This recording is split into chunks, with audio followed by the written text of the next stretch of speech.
I came up with a thought experiment that I thought actually proved the transgender phenomena and legitimized the experience. But then I asked people sort of their answers to this problem, and I realized that people actually have more than one way of thinking about this problem. So I start off basically saying, imagine a future where we can implant brains or remove someone's brain, bit gory, but remove someone's brain and put it in the body of someone of the opposite gender. So say we take a man's brain and put it in the body of a female. Is that person still a man or have they become a woman?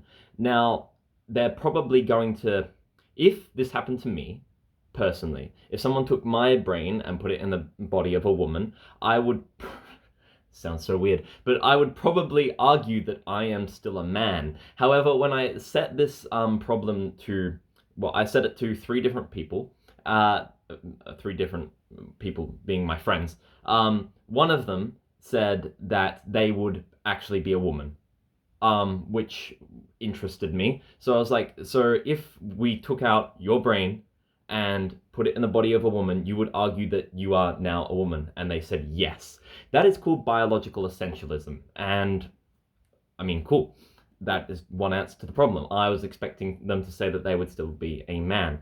The second person I asked was entirely confused by the problem and said it was a bunch of philosophical mumbo jumbo and dismissed me entirely and said that it could never happen in real life. Of course, it can't happen in real life yet. It's a hypothetical. But anyway, the third person I asked said over time you would become a woman. You wouldn't be a woman immediately, but over time, as you adjusted to the new physiology, you would become a woman, essentially.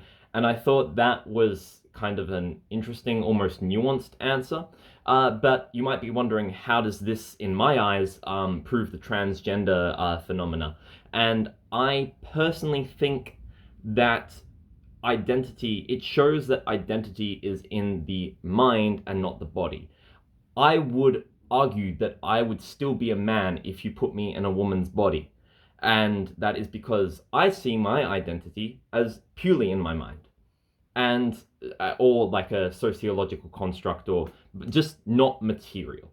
And so I think that proves that someone can have the internal experience of being the opposite gender, even though their physiology does not reflect that necessarily.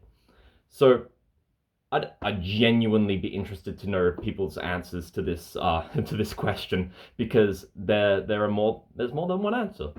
Anyway, we'll see you.